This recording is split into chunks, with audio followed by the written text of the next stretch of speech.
Everybody to the May 23rd regular meeting of the Clay County School Board. Is Adrian? Yeah, I think he's good. He's good. Maybe you're good? Yeah. But this time we'll go ahead and let Mr. Caldwell, if you don't mind, do the Pledge of Allegiance.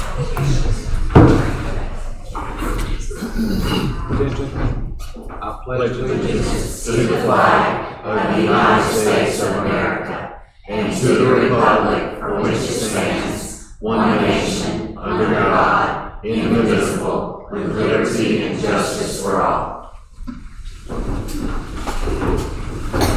Ms. Beck, would you mind reading the mission statement, please? The mission of Clay County Schools is to build high-quality learning environments that ensure all students learn at high levels. Thank you. Our just the only announcement that we have is just in June, our regular meeting will be the 27th at the same time at 6 p.m.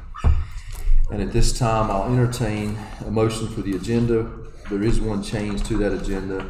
Under the action item, we need to add a new number 12, which is the annual CTE local district plan approval. Mr. Vonda Palmer will be doing that when we get to the action items. So with that change, I'll entertain a motion that we approve the agenda. I'll make a motion. Mr. Caldwell. Second. Mr. Jones, second. All in favor? Aye. Thank you. And next we have public comment, and Miss Johnny Walker has signed up for. And just a reminder, 3 minutes. Congratulations on being elected. Thank you. We've got the same board here, and I just had a couple things I wanted to say. I've attended many of the school board meetings, and because of this, because there is minimal dialogue that we hear and debate, the community has little to go on, and it appears that everyone kind of automatically agrees on everything. So granted, some actions are limited by state dictates. It would be encouraging if focus is on what you can do, not what you can't do.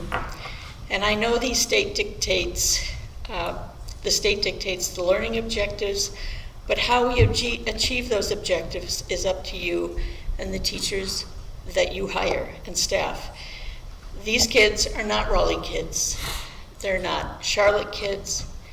These kids are our kids, Clay County kids. And we want our children to learn the values and important things in our community. So my husband and I have looked at the school books. We appreciated that you put them out for people to see. And we were able to see what they will be using next year for the school year. And there's a broad range of topics that a teacher can choose from and for their course of study. All teachers can choose specific examples from the curriculum. A very liberal teacher can tailor the course of study to their political bent. And yes, I am concerned about teachers teaching a woke ideology. You've heard this before from others. I know that CRT can be hidden within social emotional learning, and I have heard many of you principals give presentations and discuss SEL, and there's a lot of good in it. I'm hopeful that the time has come that we will hear on the board your thoughts, discussion, and debate between the school board members. And I've heard this phrase, if everyone agrees, then all but one is redundant. Thank you very much. Thank you. Next, we have our recognition section, and we'll begin that with Ms. Ravonda Palmer and the CTE student interns. Hello everyone, I'm Ravonda Palmer, I'm the CT director, and we have had 4 interns in the high school this year for the spring, and we've had 1 8th grade job shadow. Miss Whitley Sumter, she did an internship at Reach at Clay County. We've had Miss Faith Hill, who cannot be here tonight, but she's with the Clay County Board of Education. We've had Miss Dagan Robinson at Benchmark Physical Therapy, Braden Bethel at Ledford and Parker Construction, and our 8th grade Kayla Brown She did an intern job shadow at Clay County Department of Social Services. Whitley, would you like to share with us your experiences at REACH? Okay, so like Ms. Palmer said, I did an internship over at REACH of Clay County. Now, REACH is a place for victims of domestic abuse and violence, so there are a lot of things that I saw and learned that I can't really talk about due to confidentiality. But one of the things that I got to do that I really enjoyed was some independent and guided research on specific topics that I got to write about for the local newspaper, and I learned a lot through that. I also got to go to court one day with one of my advisors and one of the victims to basically just see how the legal process worked. We even got to go into the back and listen to her discuss like options with her lawyer, and it was really eye-opening, I guess, to be able to see how everything played out outside of what you just learned in a classroom. I also got to sit in for intake, which is basically when the people that work over at REACH discuss the new people that are coming in and why they're coming in. And I also got to sit in sometimes when the people did come in and listen to their stories. Really, the most that I learned from this experience was just how small things can affect people's lives in big ways. Like, it was incredibly eye-opening, and just to see how much it meant to people to have someone listen to them or just a place to stay was incredibly impactful. So that was my experience this semester. Willie, can you tell us how this applies to what your possible career interests are? Of course. So I'm going to go to school and double major in psychology and nursing, and I want to be a psychiatric nurse practitioner, which is basically, if you think of like a mental health counselor and like a psychiatrist, it's in the middle. So you get to do like mental health counseling, but you also get to prescribe medication. So while I didn't do any therapy because I'm a high school student and not qualified in any way to do that, I got to listen in, and in court I got to be there for one of the victims just as like emotional support. So it was, I don't know, it was just interesting to see how the I didn't really get to see any of the nursing side, but the psychological side behind it. Any other questions? Okay, well, thank you for your time, and I'll turn it over to Dakin. Okay, so yes, I'm Dakin, and I did an internship with Tyler Ledford at Benchmark Physical Therapy. And although this is not the career path I will be following, it helped me learn a lot about people. Hey, learning what you don't want to do is just as good. Exactly. I'll be honest. It helped me learn a lot about people and life skills that you need to be able to communicate with numerous amounts of people, cultures, religions, all of the above.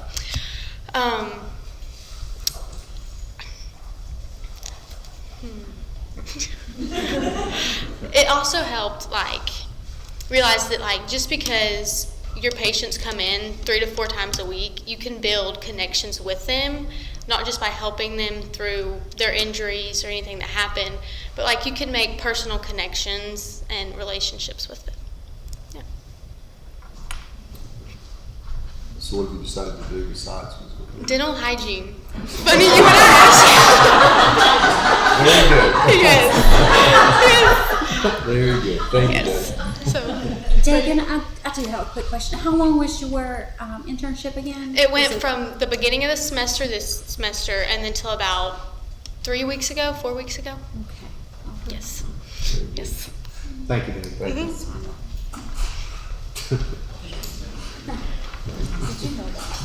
My name's Braden Bethel. I've done an internship with Ledford and Parker Grading and Utility Company. I usually left school and went to a job site. Sometimes it was road maintenance, putting in pipe, different types of utility work. And this internship really helped me figure out what I'm going to do when I get out of high school, just like I've always wanted to do. But it's really helped me a lot. Any questions? Can you share anything, any specific skills that maybe you had a chance to learn while you were doing an internship that you didn't already know? Yeah, I got to learn how to use different types of transits and to get grade on building pads and different techniques on getting grade and putting pipe in and everything like that. But Brayden, did you get to become the boss over your daddy while you were there? hopefully, Or your grandfather?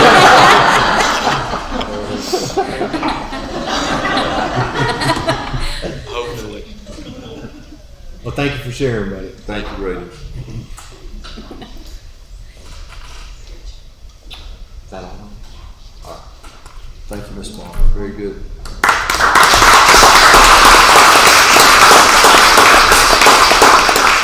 And I'll just share that I think we more than doubled the number of internships this year that we had last year. And I've made no secret about we want to try to double it every year.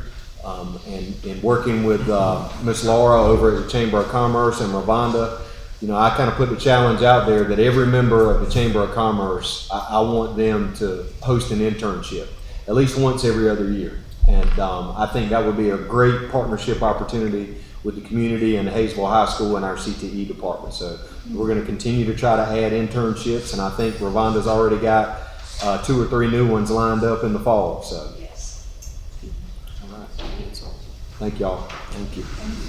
Could I ask, please, do they, at the end of this, do they just sort of check it off and say, yes, I did it, or do they have some sort of follow-up report that they have to do? They have Ravonda. an exit interview based.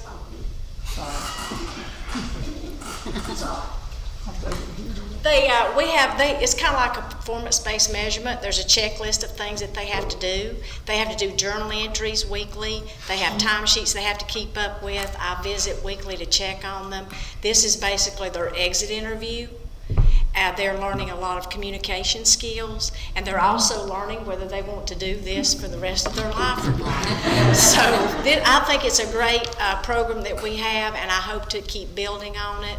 And we're also working on an apprenticeship at this time, and I'll explain about that more later. And this is for 1 block per day during the semester? Well, they can do what we like to do is have it like a 4th block, so they can leave, and then that way they can work until 5 o'clock to get their hours in, because they do have to get 120 hours in. Okay. Anything more than that's great, but they do have to finish the internship out until the end of the semester. So, Beautiful job. thank you. Thank you. Next, we have the 2022 Clay County Teachers of the Year. Ms. Angel Owens. Yes.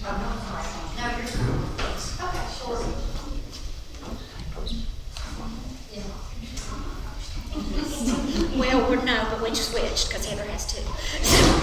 Okay, I'm recognizing our Clay County Schools Exceptional Children of Excellence. This is specific to the Special Education Department.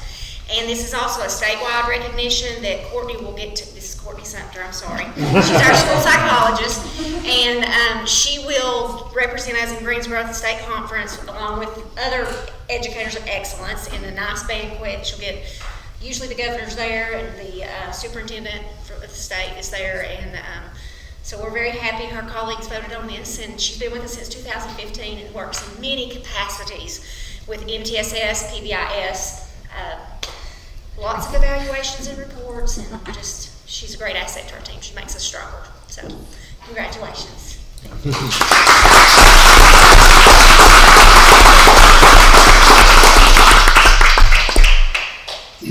And if everyone would kind of hang around till the end, then we'll take a picture with the board all together, if that's okay. All right, Teresa. Teresa really wanted to give a speech tonight, but I told her not tonight. The time ain't coming. Teresa Ash is our Teacher Assistant of the Year for Clay County Schools. How many years do you have in the system? 21. 21 years, and she has given herself as a teacher assistant. She's been a bus driver. She is the laughter, she's the heart, she's all the good things about our school, and we are so grateful for her and all that she has done. Let me grab your trophy.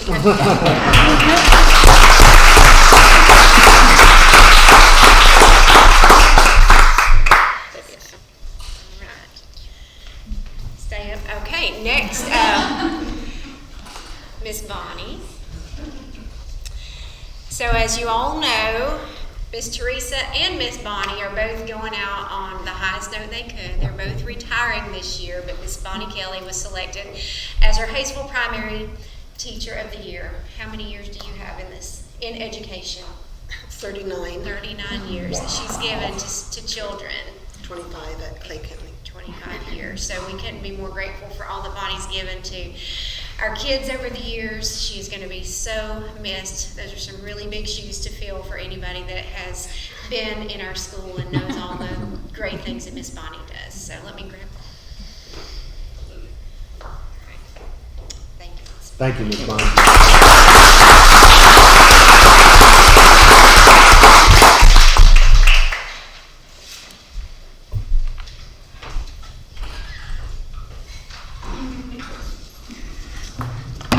The wonderful pleasure of introducing Ms. Sharon Perry as the Hayesville Elementary School Teacher of the Year. In case you don't know, Sharon just started with us when? Second quarter. So she is new to Clay County and new to our school, but has made such an impression on our school and our staff that she was voted as our Teacher of the Year. And part of our process to choose our Teacher of the Year, we had her colleagues write down things about her, and I want to just read a few of them, things that her colleagues say about her. You make learning fun, and the kids love you. My class looks forward to music every week. I love how you bring a joy of music to every student, no matter their skill. You add creativity to every lesson. She makes music fun and exciting and keeps her students excited to learn. I love your enthusiasm and the energy you bring to your classroom. Perfect in every way, her heart for our students is her greatest gift. Your classroom environment is what every teacher strives for. And my favorite is every student adores music and you.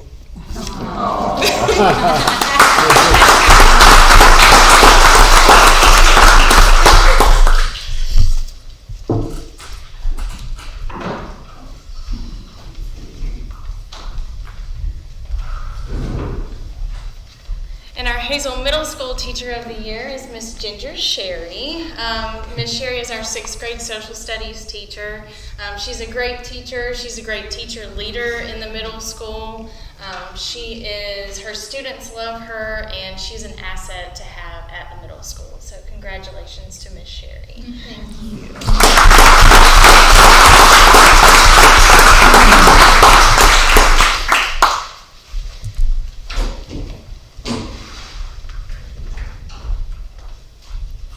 Silas, come on in. He's being shy. Silas and I came to Clay County Schools, I think at the same time. I quickly found out I was new to Clay County, but Silas is not. Everybody in Hayesville knows Silas Brown. He's not only a wonderful teacher, he's a fine man and an example for our students. I think one of the best compliments that, I don't know if you took it this way or not, but we put out feelers for a new class for next year. What's it called? Animal Science. To see if we can add this class. And when you add a new class, you never know if 3 students are going to sign up for it or what. How many signed up for it for you? 30-something. 30-something students signed up for a class that we haven't taught here. And I think a lot of that speaks to Silas and the relationships that he builds with kids. The fun that they have and really the skills they learn too. It's amazing what your students are doing and what they're learning, and you add so much back to the community with what you're doing. So I think this is a hard decision because we have so many outstanding high school teachers, but I can't think of anybody more deserving than you. Congratulations.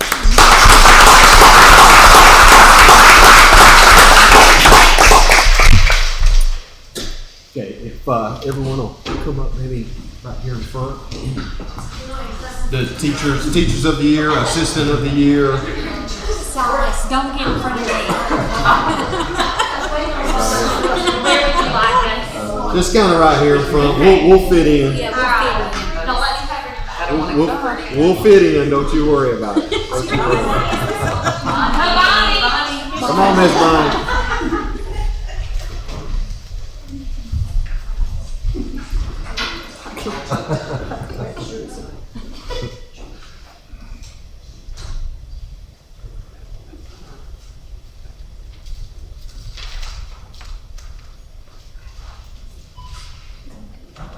All right. Thank you all. Congratulations.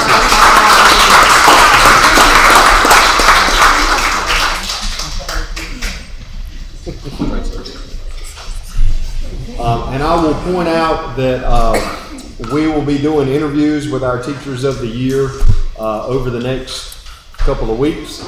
And that committee will be selecting one Teacher of the Year to represent Clay County Schools that will go on to compete at the regional level. We are planning something new. I don't know if this has been done in the past, but it was just something that we wanted to start doing, is having an annual retirement ceremony or celebration for our retirees each year. So we'll take from last July 1, the beginning of the new fiscal year, until June 30th. And any of our staff members that have retired during that time, we're going to have a nice dinner for them at the Bill Center that'll be catered. And at that time, we're also going to be inviting all of our Teachers of the Year to attend with the retirees. And that's where we will announce our Clay County Teacher of the Year as well. That'll be on, for the board members, that won't be open to the public, but for the board members, that'll be June 28th at 6 o'clock. So we're just going to kind of combine those two things. I think it's great to have the Teachers of the Year there with the retirees of the year. So. The last one on the recognition list is for me. I did want to take a moment to recognize 3 of our administrators that completed the 2022 North Carolina Principals and Assistant Principals Association Distinguished Leadership and Practice Program.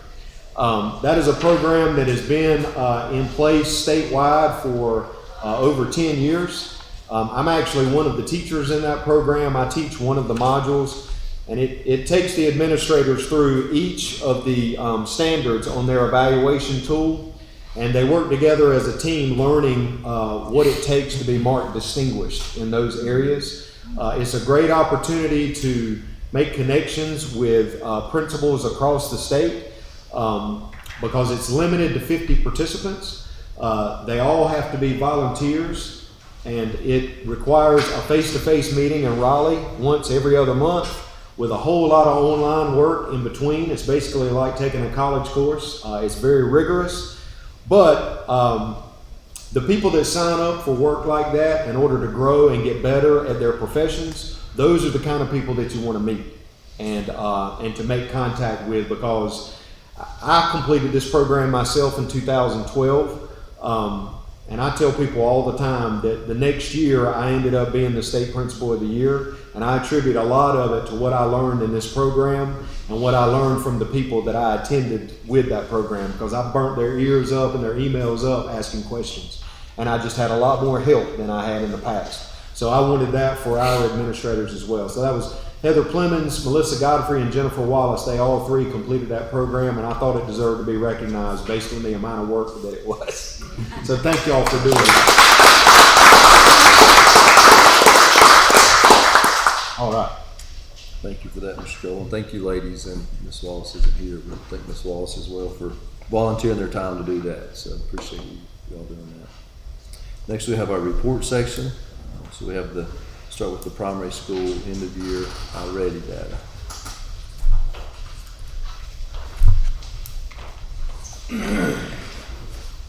Hello again. So we just wanted to share with you the results of our iReady data that we have for the primary school.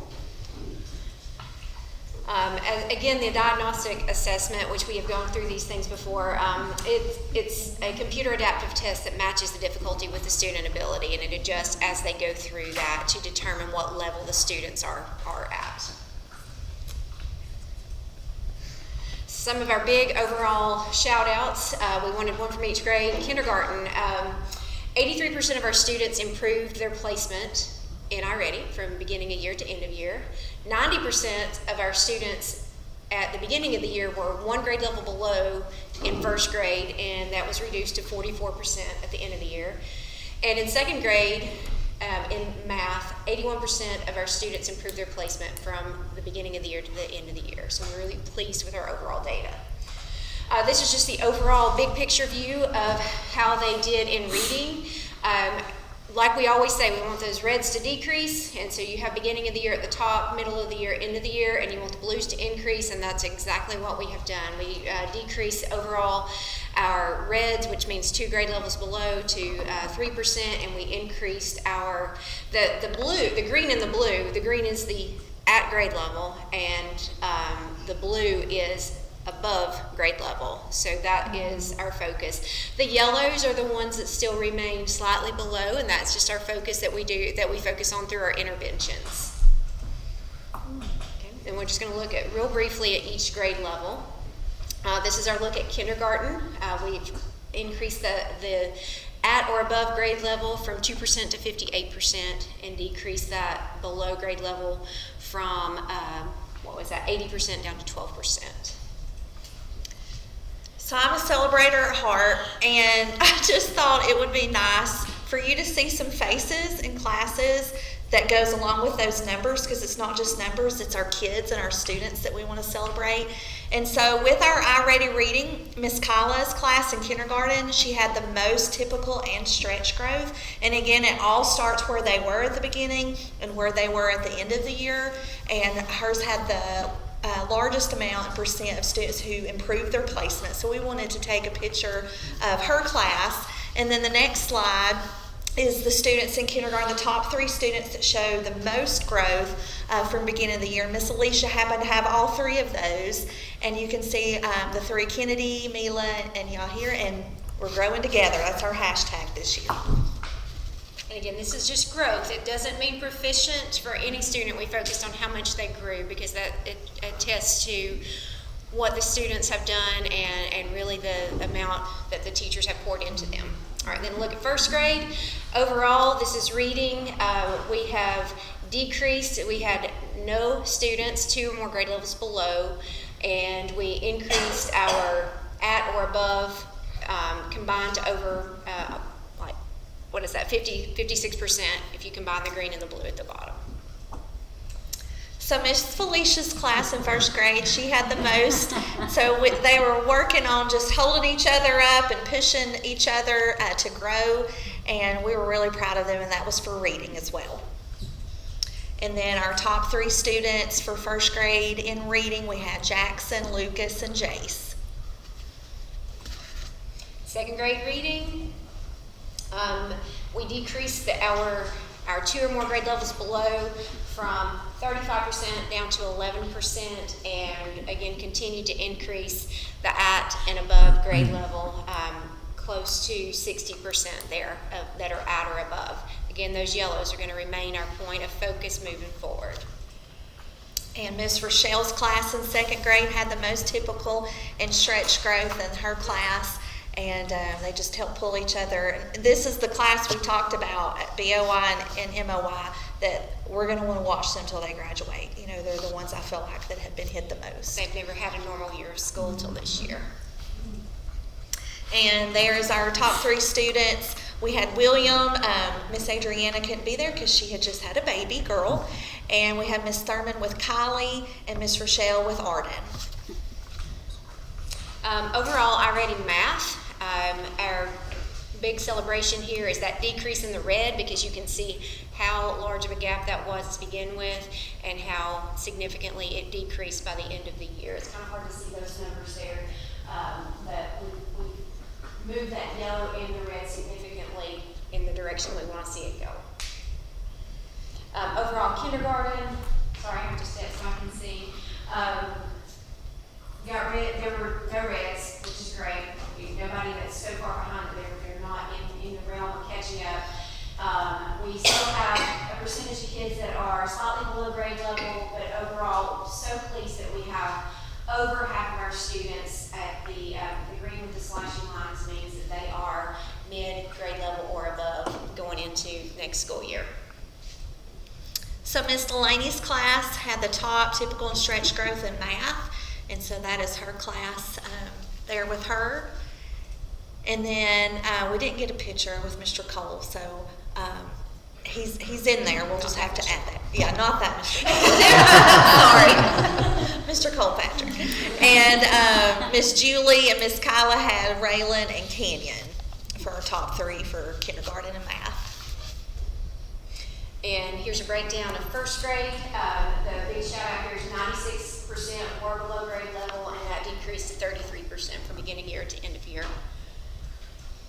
And again, Miss Felicia also had the most typical and stretch growth class. I know she was so pleased and excited about all the growth that her students did. And the top 3 students in math was with Miss Pam, Miss Felicia, and Miss Bonnie. And we had Luther, Viviana, and Elam.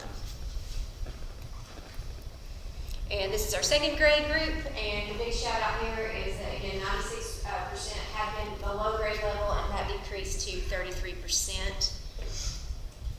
And Miss Rochelle's class also had the most typical and stretch growth for math.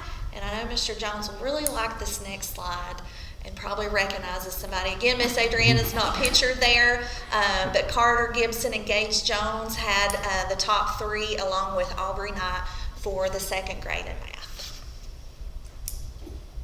And I put this at the end because it's not just the teachers that we were able to recognize, it literally takes a village.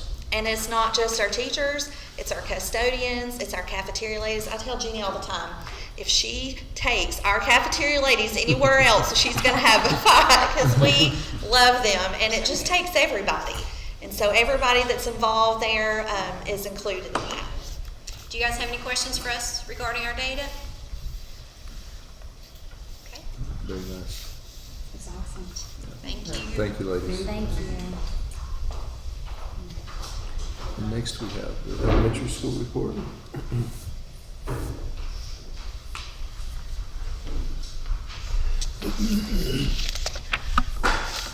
Well, Mr. Cole told me I only had 5 minutes, so I'm going to keep it short and sweet. But in those 5 minutes, I want to share with you just some things that are really exciting, and I really want to praise our students and our teachers for all the hard work that they've put into this year. It really shows, and I'm excited to share with you all our results. So I don't really need to go into the triangle. You guys have seen the triangle, you understand the triangle, so I'll just jump right in. On the left-hand side, you're going to see our end of year. On the right-hand side, you're going to see our beginning of year and those comparisons. So overall, in grades 3 through 5, our reading improved from 39% to 64% green. We reduced our tier 2 from 32 to 23%, and then we reduced our tier 3 from 29% to 13%. So super pleased about that.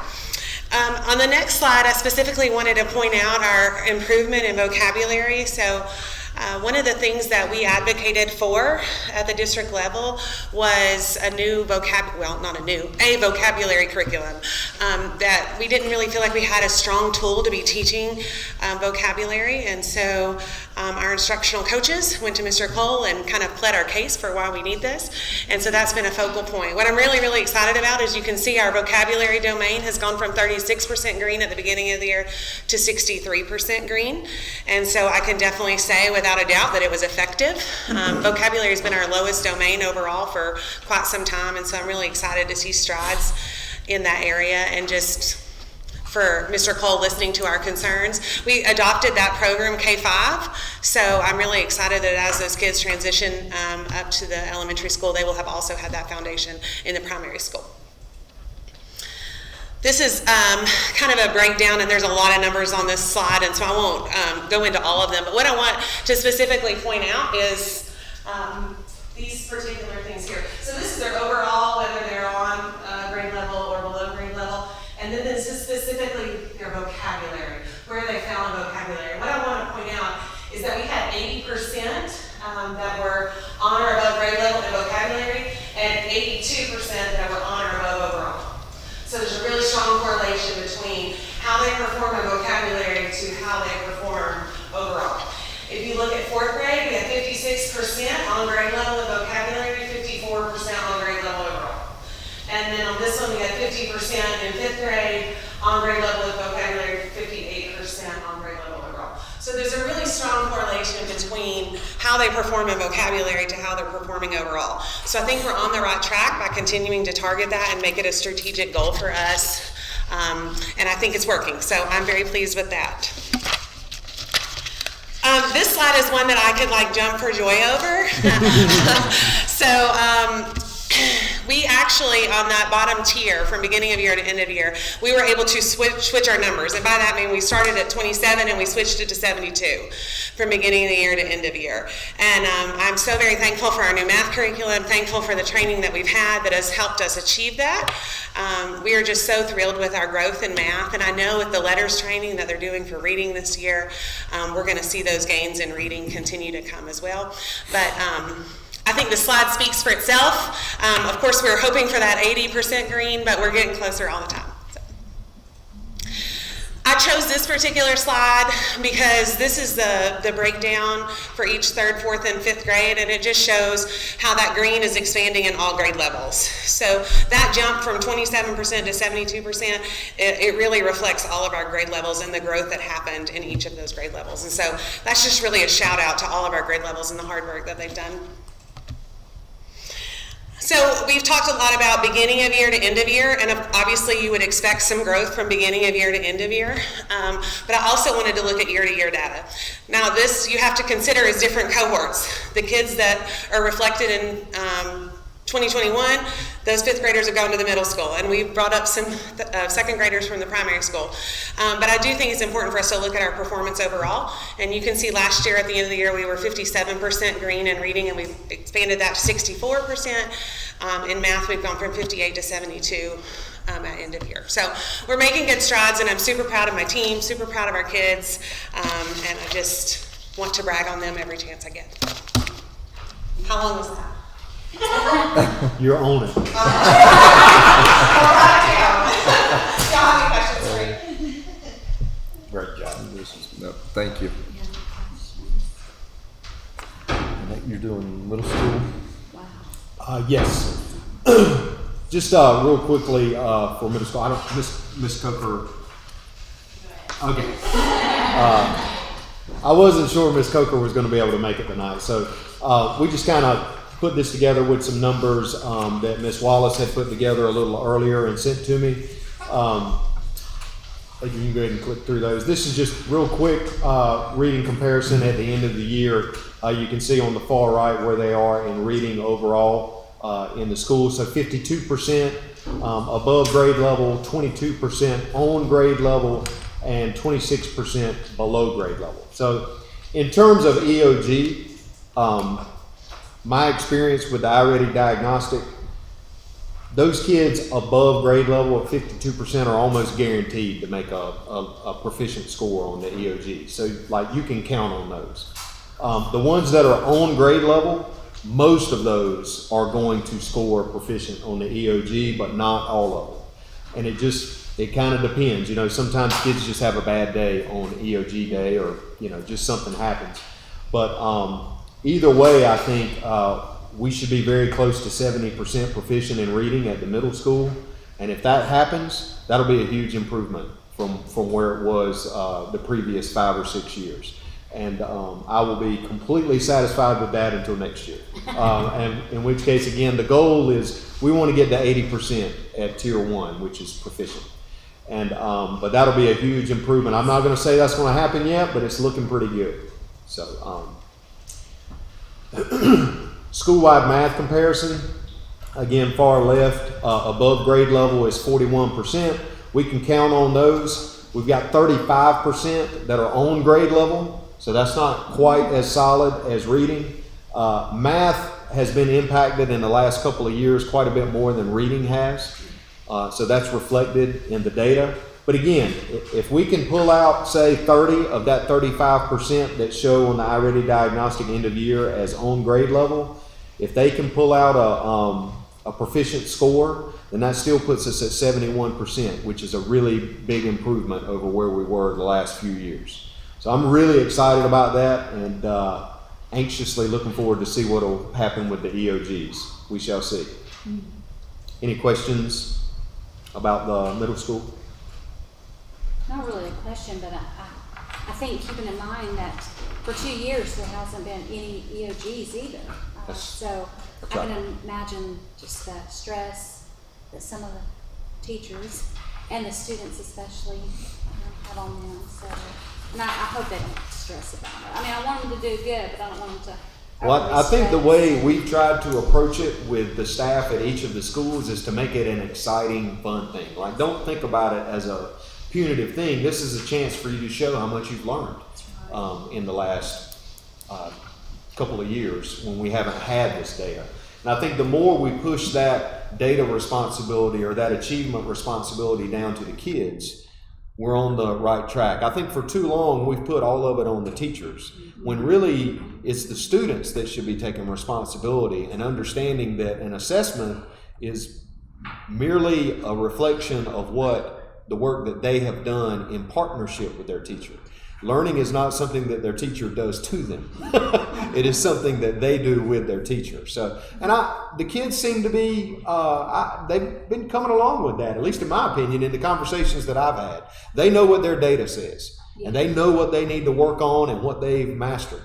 And so I think the more we can make that happen, the better. Yeah. Well, it does seem that the numbers indicate that there's a move in the right direction. Yeah. And that's the kids and the teachers to be commended for that. Yes, ma'am. Yes, ma'am. And really, they need to get ready for that too, because when you go in the workforce, I mean, you got to be responsible for your measurements too and your success. So that's right. That already builds that foundation. And it's great leadership too. Yes. So absolutely. That's what helps make it happen as well. Any other questions or comments? Thank you for those numbers. Appreciate that. Next, we have the Positive Behavior Intervention and Support Team presentation with Ms. Melissa Cheek. And members of the board and the public, just as a reminder, we talk about MTSS a lot, which is an acronym for Multi-Tiered Systems of Support, which is a state initiative, and it has there are 3 pillars for MTSS. One is positive behavior intervention and support, which is the process that we're implementing to organize our discipline and behavior processes. One is social emotional learning, and the last is academics. And it's basically using the medical community's model for tiered supports.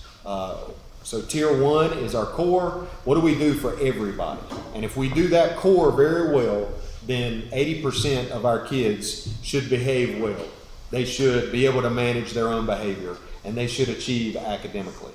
Then there will be 15% that need a little additional support, some interventions, and they will achieve as well. And there should be 5% or so that are going to need more intensive intervention until we can get them caught up on either of those 3 things. So this group is sort of our district-wide team that's focusing on our discipline practices through Pbis, and Melissa heads this up. And good evening. I'm the coordinator for this team, and we're on a timer as well. So our Positive Behavioral Intervention Support Team, Pbis acronym, would like to present an overview of how it functions within the MTSS framework.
just a little over 2 minutes, so we have a brief. This school year, I've had the pleasure of working with a wonderful team of individuals representing each of the Clay County schools, and they're going to be sharing out their implementation process within their schools this year.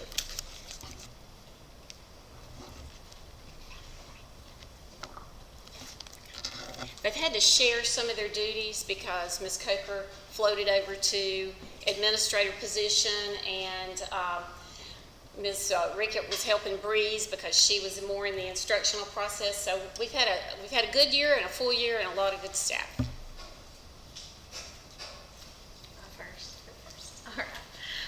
So when I started this year and they started talking about PBS, I was like, I will gladly help be a part of that because, again, I'm a celebrator at heart. And so with Heather and Shayna, we sort of hit the ground running and started trying to figure out what does this look like for our primary school? How can we change the verbiage to these things that our preschoolers and our kindergartners could understand what we're talking about? And so you'll even hear students as they're coming down the hallway, I'll hear teachers say, that doesn't sound like walking feet to me.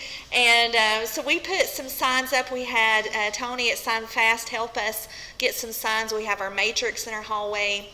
We have the signs that I'll show you in a minute that are in each of our classrooms. But that's something we sort of started with as a whole school is what does it look like for positive behavior in the classroom, in the gym, in the cafeteria, and how can we give those students some words that they can remember and understand. And so they also talked about, and the teachers helped collaborate, what does the behaviors look like that are going to be handled in the classroom versus the office.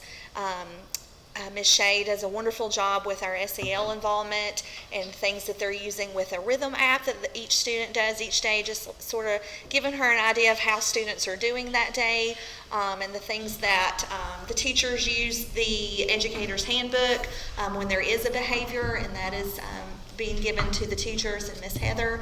But every Friday, I get to be a part of the celebration, and they get to come down to my classroom, and the teachers pick throughout the week. They may start with one of our goals as far as being respectful, and they may look and talk about each day, what does respectful look like in our classroom? What does respectful look like in the cafeteria? So our 4 is be respectful, be responsible, be safe, and the last one is be a learner.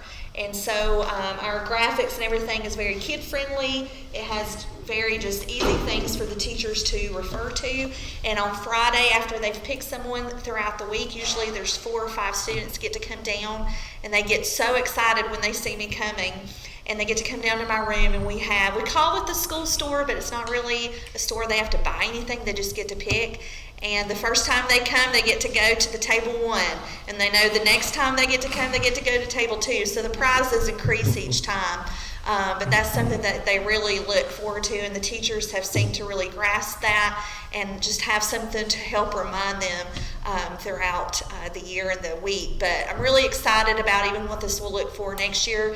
Next year we're going to form a team to have a teacher from each grade level and have someone just sort of leave over that. So I will focus more on the MTSS, on the academic part, and but this is such a crucial part to go along with that, because to me it just embraces everything about those students, not just the academics, but their behaviors and then their social emotional. Hi again. I'm here representing the elementary school. Dana Hodbreeder is our Pbis coordinator. She couldn't be here this evening, so I'm going to have the pleasure of sharing with you what's going on in the elementary school as far as Pbis is concerned. Earlier in the year when we talked about our school improvement plan, we talked about we are using matrices to define work habits that we're looking for, and also what conduct we're looking for, and separating the two, because I think there's an important distinction between behavior and how you're working as a student. And so we've also aligned our class dojo, which is what we use to track daily behavior, and it's aligned to our matrices. So everything is connected. What they're receiving a grade for is also what we're using on the daily basis with class dojo. We have also developed our signs And this is an example of our classroom one. We are very similar in the primary school. Our 3 objectives are to be respectful, responsible, and safe. And so these are the things we ask that you do in the classroom to be respectful, responsible, and safe. And we have these posted in all the different areas of our school, the hallways, bathrooms, cafeteria. We also have a morning meeting every day in every classroom. It's called Pbis. And we use our behavior data that we receive, and we use that to teach behavior, just like the video is talking about. How are we teaching behavior? And so we're using our data to use that as a time that we spend every morning in class talking about desired behaviors, problematic behaviors, replacement behaviors, those kinds of things. We've also identified small groups to work with our counselor, and we're using those rubrics that are done quarterly on their work habits and conduct to pull small groups with our counselor to work on areas that might need extra help. Our grade levels have chosen intervals to do rewards depending on the grade level and what's appropriate for that grade level. And we also are recognizing positive conduct at the end of every quarter, and we'll also do it in our end of year ceremony. Our goals for next year including monitoring the fidelity of proactive classroom environments. So we talk about what we want to see in classrooms to be proactive, but how are we monitoring that? And so that's something that we want to work on for next year. Also to develop an intervention matrix for Tier 2 and Tier 3 behaviors. We're going to do the full rollout of our satchel screeners, and also to fully utilize Educator's Handbook by recording minor incidences in Educator Handbook. So we have some teachers already doing that, but it's not being done school-wide, and so that's something that we would like to work on for next year as well.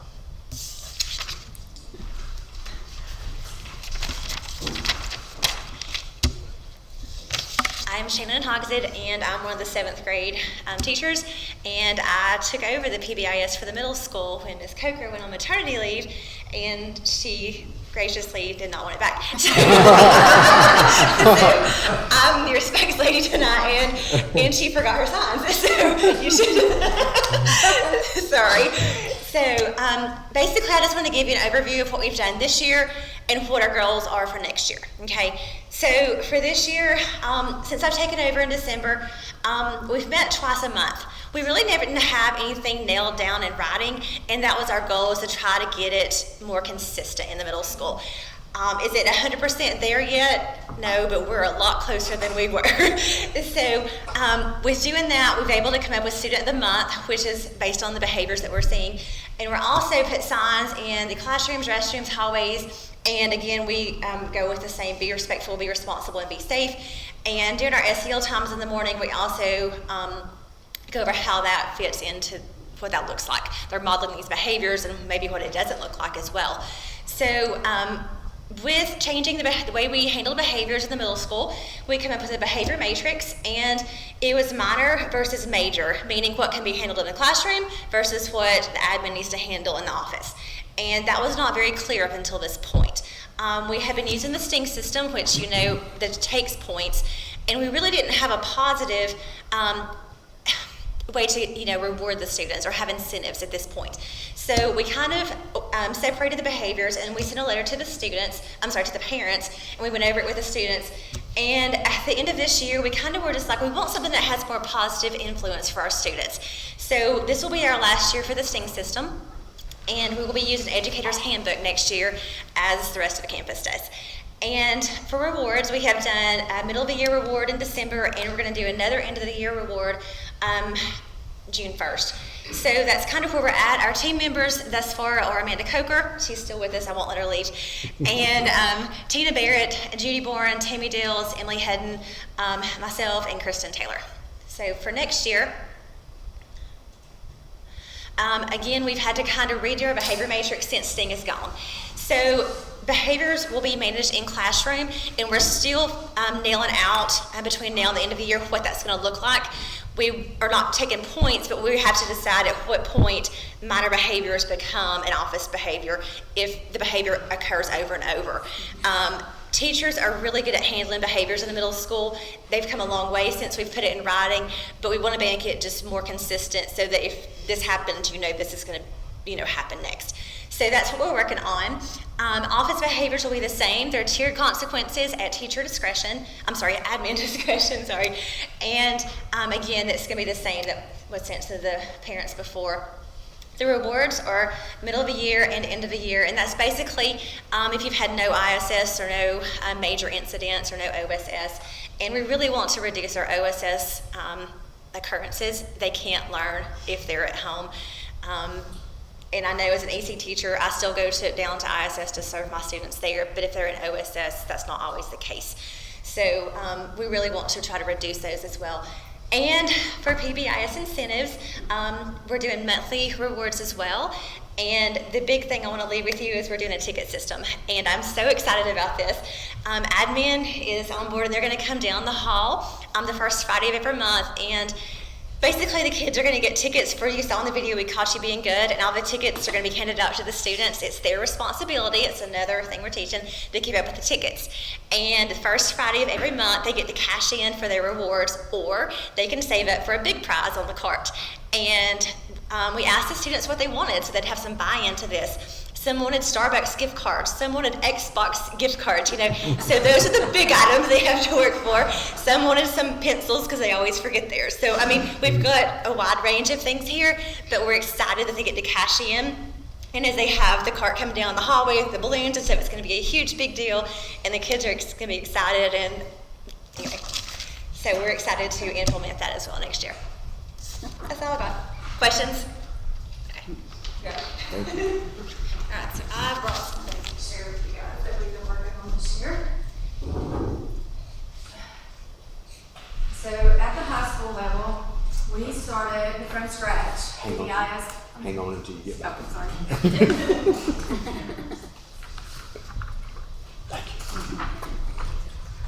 Thank you. So at the high school level, we started from scratch this year, and I don't think there were many of us that knew what Pbis actually was. I think we had some misconceptions about what Pbis was. So our focus this year has been just creating tools for us to use, Pbis tools for us to use. Oh, sorry, let me go ahead and recognize my team too, because without them, I think we've put a lot of hard work in, and I just want to kick that out there.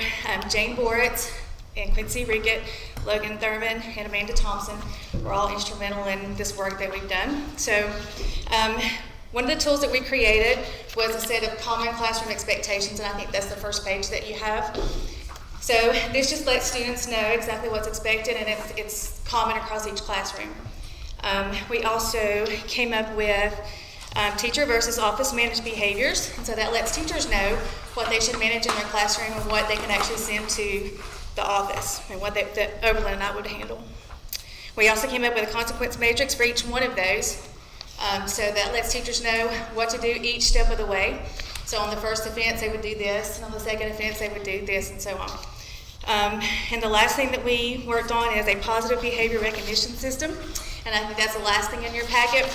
And so we just sat down and came up with a monthly recognition. We came up with a budget about how much money we would need, and we're working on that as we speak. And we want to recognize a student from each level, each grade level, once a month, and we'll give them a target behavior.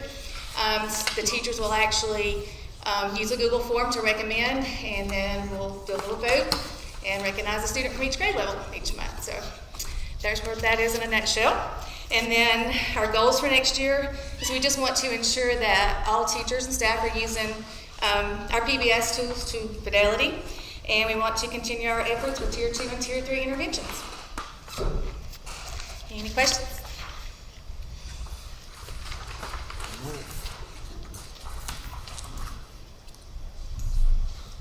There are next steps for the new year, and there are the next steps for the new year. We have a coaches training at NCAT in July, Western Carolina, and also they help us develop and implement a planning calendar, so it plans out the entire year and gives us some good guidance on that.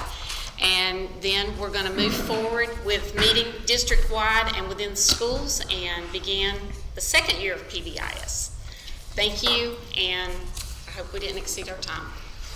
Thank you, ladies. And just real quick, too, before we move on, before anyone gets any misconceptions, you still have consequences in Pbis, okay? So, but it's just, you don't focus 90% of your work on consequences after the behavior has already happened. Instead, you do a lot of work on the front end to try to prevent some of this stuff by looking at your data. Well, first of all, by having data, and then looking at that data to figure out who's misbehaving, where are they misbehaving, is it specific grade levels, specific times of the day, specific days of the week, specific areas of the school, because then we can troubleshoot if over 80% of our discipline referrals are happening during lunch in the lunchroom, then clearly there are some lunch procedures that we need to take a look at and possibly change so we can mitigate that impact. Because again, when we have misbehaviors, there will be consequences, and many times that involves students missing class, and that hurts everybody. I mean, it hurts the kids, it hurts the teachers, it hurts our school performance grade. Like, we don't want kids out of class, but that is the end result. So what Pbis does is give us a framework where we can work as a team and involve parents, and even at the high school you can involve students, like your student government representatives. What do they think the consequences ought to be for your first offense of disruptive behavior, or disrespect to staff, or skipping, or vaping? You know, what should the second offense be, consequences? That way there are no surprises, there's no thinking that this kid gets off because of who their mama is or any of that. It's all pretty much the same. And what we do is we give the administrators a window of consequences for each offense that the administrator can decide, because there are mitigating circumstances sometimes. For instance, let's say two boys get in a fight. We train our staff to get to the location when there's a fight and to direct the students to stop fighting, obviously. Well, if the teacher does that, if they say, okay guys, cut it out, and they both stop and step away from each other, that's one thing. If the teacher directs them to stop and they refuse to stop, and someone has to physically get down there on the ground and risk injury to break them up, that is another thing. It's still their first fight maybe, but those are two different circumstances. And so there's a range of consequence that they could be given based on some mitigating circumstances, which gives the administrators the flexibility that they need, while at the same time creating some consistency. So I just, before anyone thought that we weren't going to have consequences anymore, that is not true. Thank you, ladies. Thank y'all. Next, we have the Link NC Conversion Pilot District. Okay, I just want to give you a little background as to why we are actually getting ready to go through a conversion with new software. A few years ago, the Department of Public Instruction and legislation partnered with the State Board of Education and the Friday Institute to start the School Business System Modernization Initiative. So we have until, and actually during COVID, they kind of extended the deadline, and we don't really have a set date as of yet, but all school systems will be required to modernize their business systems to a web-based software. So with that said, we were selected to participate in the pilot program with our current software vendor, which will save us right at $15,000 to pilot the new program with Link's web-based version of their software. So we're going to go ahead and get ahead of the game. Hopefully in October, November, we'll be set to convert to the web-based software and go through that process, and we'll be already up and running before they set the new deadline for that. Are there any questions? And we hope that it works really well. It will, being that it's with our current software vendor, it will have a lot of the same functionality, and instead of it being Windows-based, it'll just be web-based, but a lot of it will operate the same. And it's part of the initiative to kind of discontinue obsolete systems. A few years ago when I came to work here, and actually in Cherokee County too, 11 years ago, I came into the state and they were still using green screen. They had not even converted to Windows-based versions of software, and also were using green bar paper. So I had the pleasure of converting Cherokee County when I got there, and then when I came over here, I was like, oh no, they have the same thing. So we converted here as well. So I mean, it takes a lot of work up front, and that was probably more cumbersome than what this will be, being that you were going from a DOS-based software to Windows-based. but now we'll be going from Windows-based to web-based. It'll be, the functionality will be still very similar. It'll just be hosted on the web. So. Any questions or comments? Okay. Thank you, Ms. Longwood.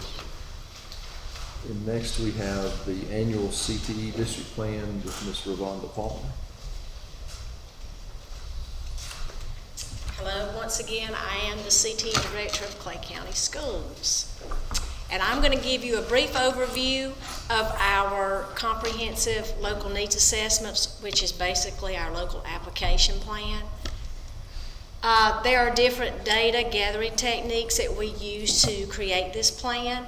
We use our focus groups, questions, questionnaire surveys, our benchmarking. We get with our leadership teams, which my leadership team is Guidance, Gear Up, and our CTE teachers. And we also have a local and regional business advisory council that we meet with. In Perkins 5, there are several performance indicators that need to meet proficiency.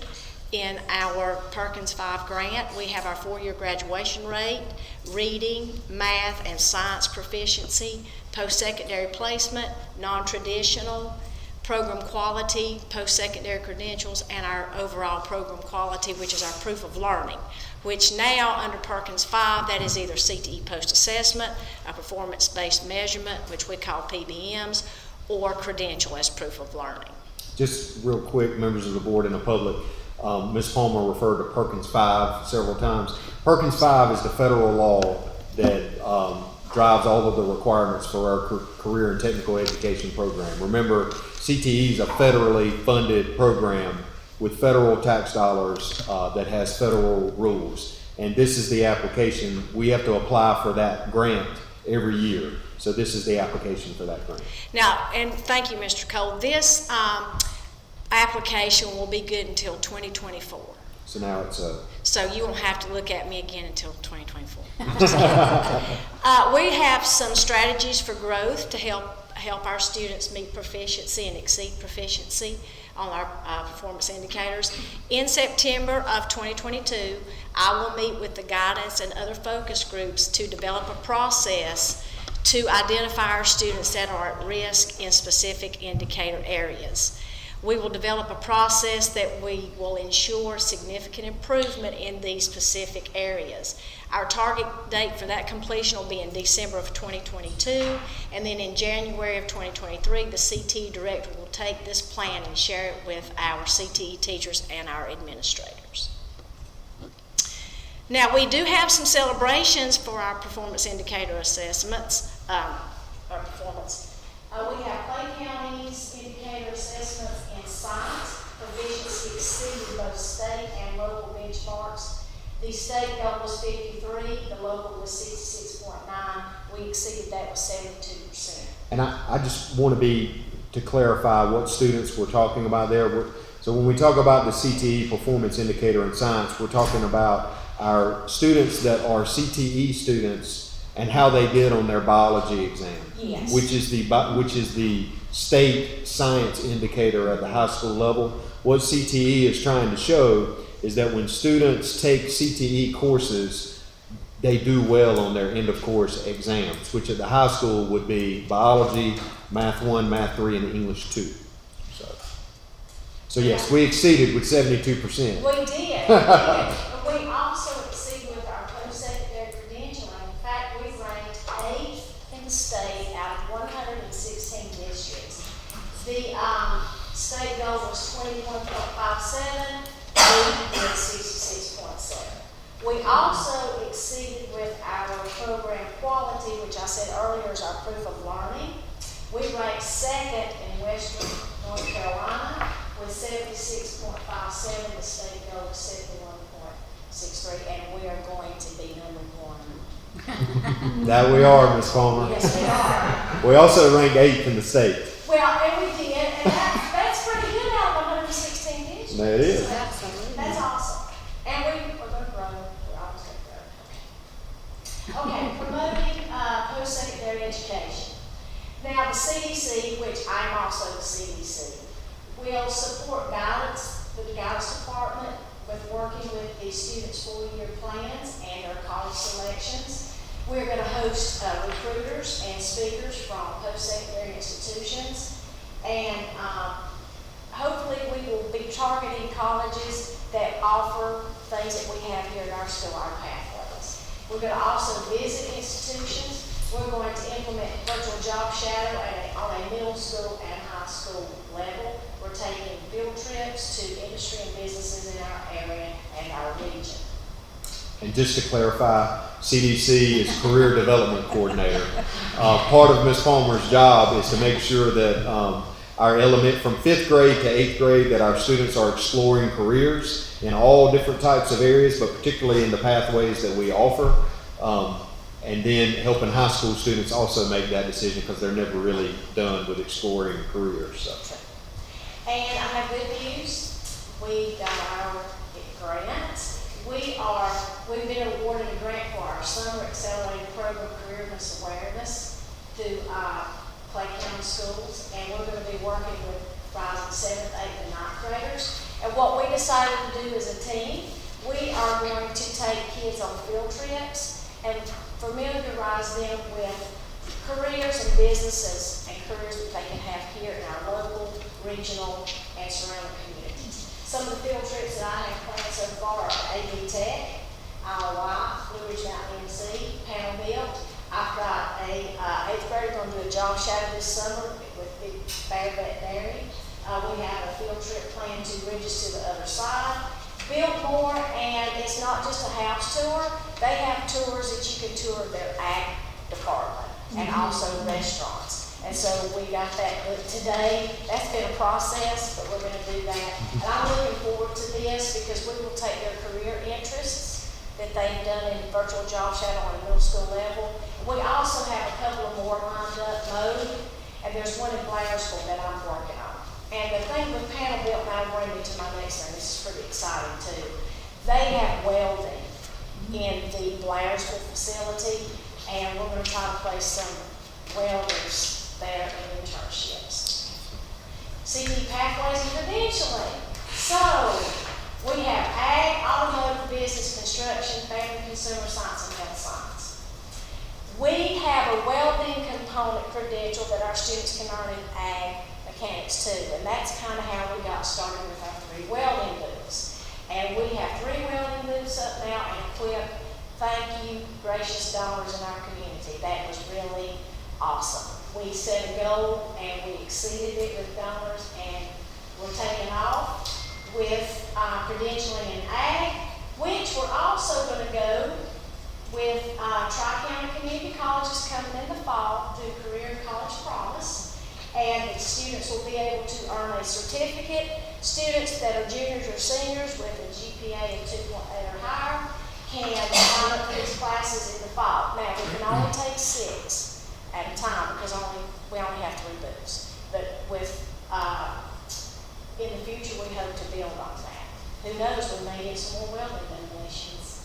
So, also, when they graduate high school with this certificate, if they want to, they can go to Tri-County at night and take more welding classes, and they can graduate actually with their welding diploma when they leave Hayesville High School. There's a picture of one of our students trying out the new welding booths. Okay, we have some comparison data with credentialing and concentrators with the class of 2021 and 2022. The class of 2022, we had 70 seniors, and 56 of those were concentrators. Students that earned at least 1 credential were 57. Students that earned more than 1 credential, we had 60. We had 5 internships this year. That's more than we had last year. Now, last year's data, of course, we had 76 seniors, 73 were concentrators. And for some of you who don't know what a concentrator is, in CTE, when they complete a level 2 course, they're a concentrator. And that's the Perkins 5. I like it because they can, if it's not got a prereq, they can take level 1, 2, bam. You could probably graduate here with a lot of concentrators under your belt because it's just 1 or 2 courses that you can take to be a concentrator. And in 2021, we also had 73 that earned at least one credential, and then 57 that did more than one credential. Internships last year we had 2, so we exceeded 3 this year, which is neat. And my goal is to have 2 or 3 new ones. I like to have 2 or 3 new every semester, but if I can get 2 or 3 every year, that'll be awesome. Oh, another big thing that I'm excited about is Perkins 5. You have to have career technical student organizations, which are CTSOs. And this year, every pathway coming in the fall will have a club or a CTSO. We are going to be implementing Skills USA back with automotive and carpentry. And those students will be able to compete in regional and state competitions. And if you've never been out to Greensboro to a Skills USA competition, you really need to go to one because you will be blown away by the talent that the students have in the process. How do we decide what to offer? Well, we can meet with our leadership team and our stakeholders. We look at our CTE education central standards. We utilize our CTE Business Advisory Council. We look at our teacher licensure to see what teachers we have qualified to teach what CTE classes. And we also compile data from our local, state, and national data websites, which we use NC Jobs, SAR Jobs, which is NC Careers, and we also use industry employment projections, and of course our virtual job shadow has our career inventories. CTE celebrations. This is awesome, and the next time I'm up here, I'm going to have about 3 slides of intern sponsors. So this has really grown a lot since I've been here. And like I said, our keynote is to have at least 2 to 3 additional internships each semester. So thank you, Dr. Shook, and all these people that are on the screen here, Kelly, who is my MC, for hosting our internships. Clay County Board of Education as well. Apprenticeship. We have developed an apprenticeship program with Jackie Jones Ford. We have been working with the North Carolina Community Colleges Apprenticeship Program and Tri-County Community Colleges to develop an apprenticeship for our automotive pathway. For now, we're working to extend that into our other pathways as well. What we can do here is we have a student who is enrolled. He's already filled out his information for apprenticeship. He will keep working with Jackie Jones, and when he graduates high school, he will go to Tri-County and the state will pay for his automotive. So we're really proud of that.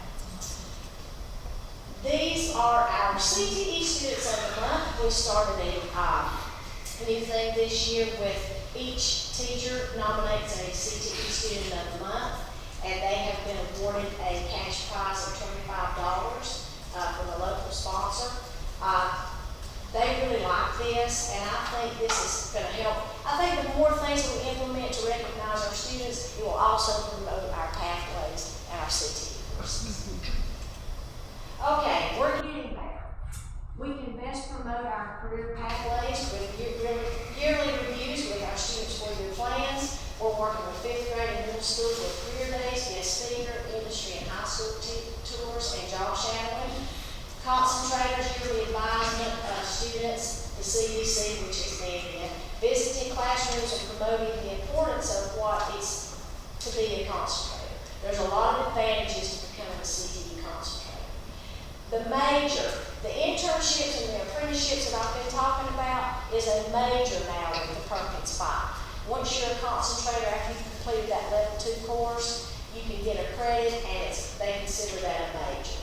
Credentialing, we have opportunities for credentialing in every pathway, and we want to keep growing our credentials. We want every student, I would love to see every student that walks across that stage be a CTE concentrator. I hope one day it happens, and maybe it will, maybe one of these days we'll have 100%, but I would like for every student that we have to be able to have credentials to take out into the workforce. Our strategy is to keep integrating our CTE classes with our core classes, increase our involvement with local businesses and the industry, which will influence our entire school community. Thank you. Thank you, Ms. Paul. It's a lot of work, and appreciate it. Yeah, and I would just highlight that 86% of the class of 2022 has earned more than one national or state recognized job credential while they were in high school that they can use to get a job. Even if they go straight to a university, they're probably going to need to get a job. So that gives them a leg up on everybody else. So that's 86%. That's not very far from 100%. Right? It's not, we're getting there, though. We're getting there. We're gonna do it. We're gonna do it. Any questions? Any questions or comments? If not, we need a motion to approve that CTE thing. Oh, that's right. Some good news. Silas Brown is our third CTE Teacher of the Year. He's also been nominated for the MCAT CTE Teacher of the Year. Wow. So he's going to create a portfolio for that. I hope he gets it. So members of the board, I'm recommending that you approve the CTE local plan for 2022-2023 that includes these components for growth. So I'll entertain a motion to approve that CTE plan. I'll make a motion to approve it. Let's go. Second. Let's call a second. All in favor? Thank you. So next we have lottery funds for repaving of the high school grounds. Yes. Members of the board, I am recommending tonight that you approve the use of $32,972.49 in North Carolina lottery funds that we already have in our account to repave the traffic circle in front of Hayesville High School. It's starting to look like the parking lot at the middle school, which is basically a gravel circle that we're constantly having to fix. And I think the high school and the parents would benefit greatly from repaving that. Anytime we're going to use lottery funds of more than $30,000, we have to have board approval, and the board chair and the chair of the commissioners has to sign off on that. But first, the board has to approve that use. And at that point, I think Ms. Hollingsworth has a copy of the form that Dr. Shook can sign, and then we can hopefully get Dr. Peck to sign it later this week, if you approve. The total here is a bid? Yes, okay. yes. We bidded it out, and this was the best that we could get, yes. Mm-hmm. What type of asphalt? You're beyond my knowledge right there. Okay, is it Chad and tar? No, it's cut it up, 50? it's cut it up, regrade it, and repave it, not Chad laid on top of what we have. Because we're kind of at the point in a lot of places, if we did that, I could just go out there and kick it, and it would be spread out. No, I know what it's like. Yeah, we're gonna tear it up, regrade it, and repave it. That would be this summer, yes. So you've heard that recommendation to use those lottery funds to repave the traffic circle. Any other comments or discussion?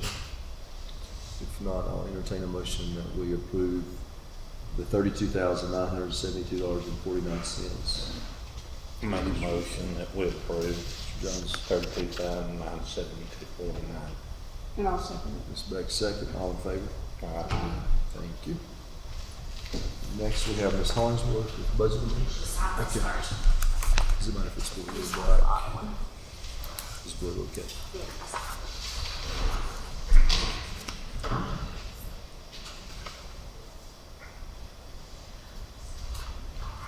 Thank you.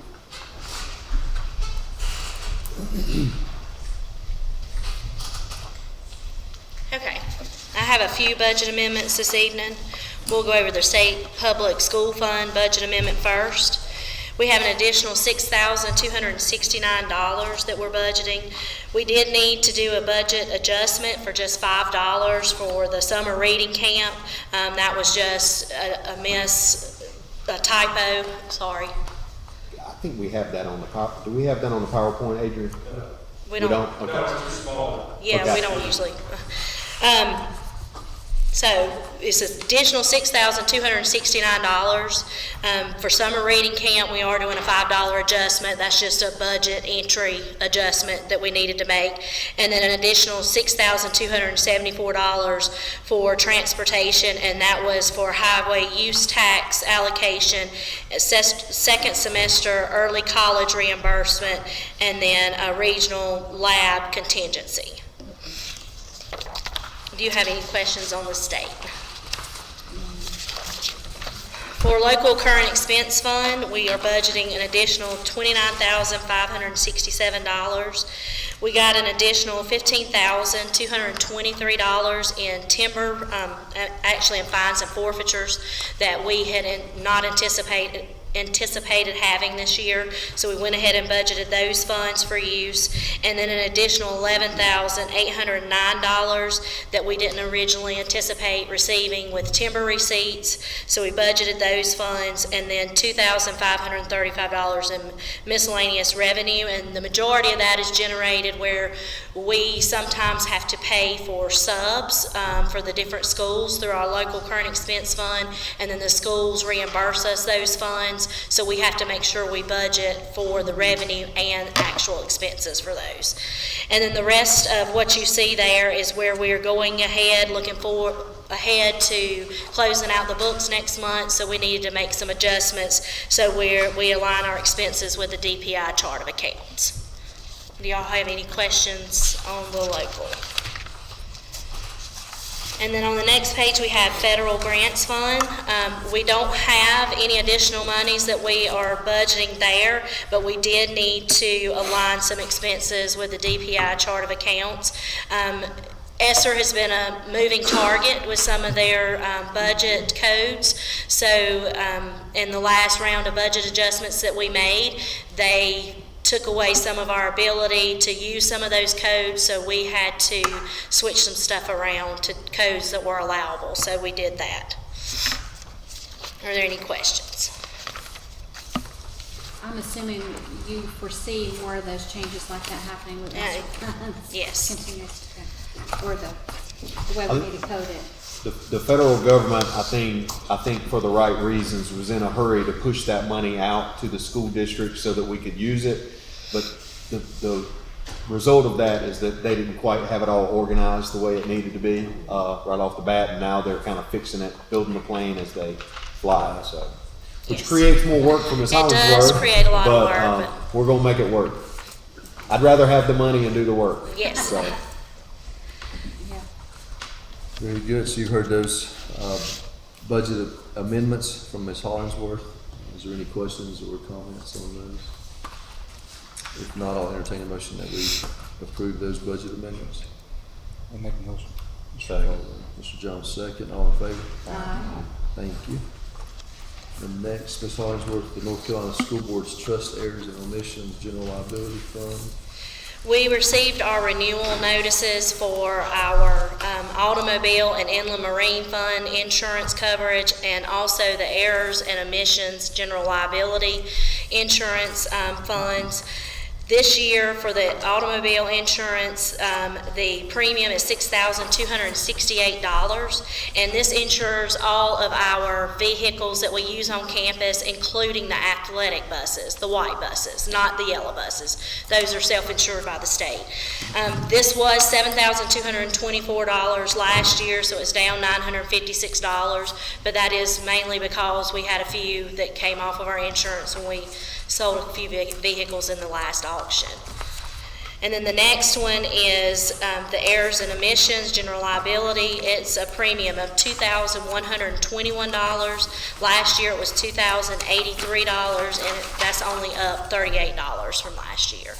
And what we'll do next month is, once I have all of our insurance coverage renewals that we need to do for the upcoming school year, I'll do like I've done in the past and give y'all a write-up of all of our different coverages and the premium for the upcoming year. So you'll have that as well next month. We just got to get these applications back into the state so they can get everything in line for July 1. Very good. So you heard the recommendation on the North Carolina School Board's Errors and Omissions and General Liability Fund, as well as the Automobile Fund. So entertain a motion that we approve those. Make a motion, we approve. Mr. Jones, I'll second it. Ms. Crawford, second. All in favor? Thank you. Thank you. Thank you, Ms. Hollingsworth.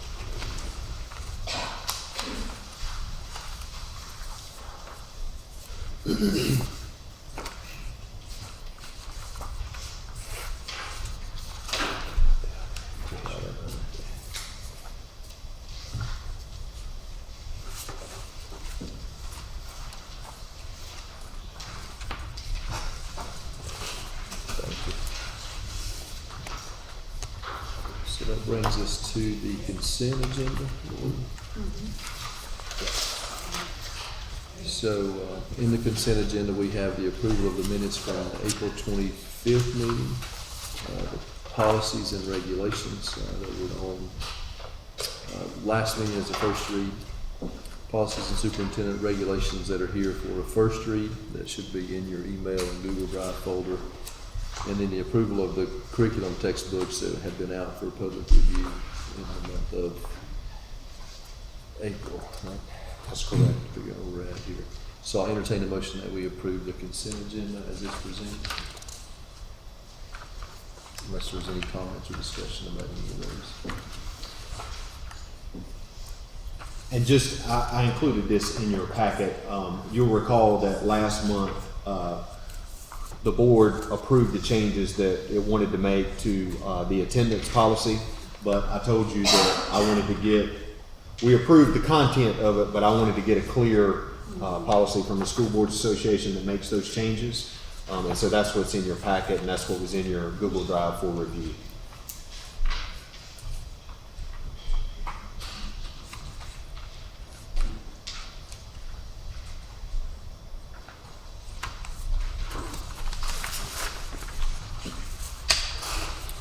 Any questions or comments? Dr. Shook, just a comment about the textbooks. I reviewed primarily the social studies grade 9 to 12, and I was just impressed with the layout of the text that I saw. I was impressed with how it really, to me, engaged learning. It gave a lot of opportunities for questions and answers and dialogue, but I was just impressed with the way it was laid out primarily.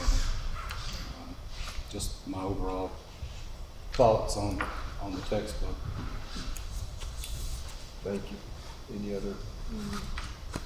I think, as has already been pointed out in the comment section, I think that these materials are adequate. They could be subject to interpretation by various teachers, and but I think basically the materials are adequate. Saw an issue or two, but these are the kinds of things that I think could be turned in any direction that a teacher should choose to turn them. One of the things that I did notice is that, I was impressed by the general layout, as Mr. Caldwell said, but, one of the things that I did not dive into is what has been left out. I think that what is there is sufficient. What may be left out, I have no way of saying that right now, but it looked good. I thought it did as well, and I thought it was very interactive between group discussions and teacher-led as well, but I didn't have anything. Well, and just as a reminder, that really stuck out. When it comes to high school textbooks, for example, our K-8 reading and math curriculum is very detailed. And everything is there that we teach. They pretty much follow it word for word. You can always, as a teacher, you're given the license and flexibility and teachable moments to insert things, certainly. And we hire teachers that have a North Carolina license, and we trust them to carry out their jobs as they should. With high school textbooks, that's just a piece of the curriculum. You'll recall that as far as social studies, we're also a part of a Western region group that is working on creating a full curriculum. But even then, teachers are given the flexibility to add and subtract things.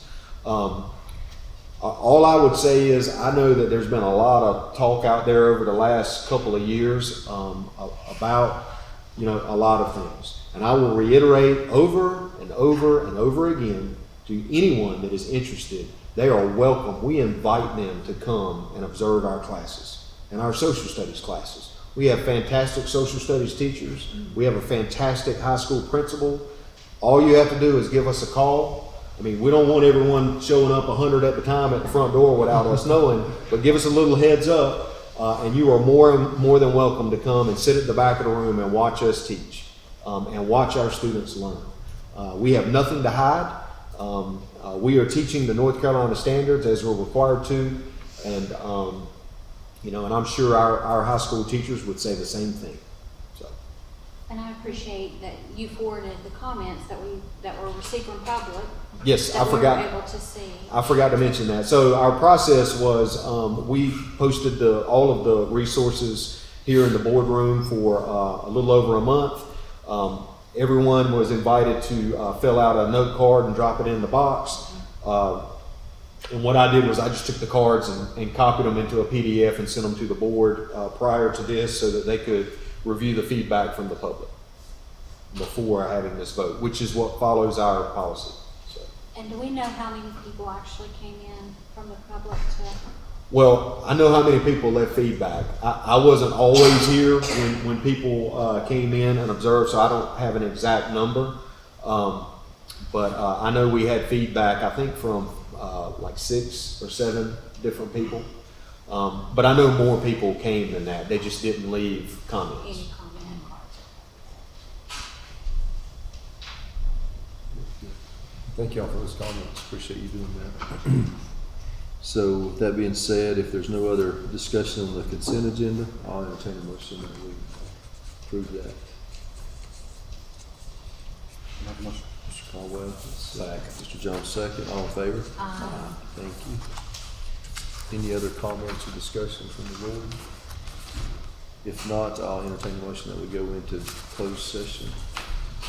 Make a motion to go into closed session. Mr. Jones, make a motion second. Mr. Caldwell, second. All in favor? Thank you. Thank you, everyone. Appreciate your time.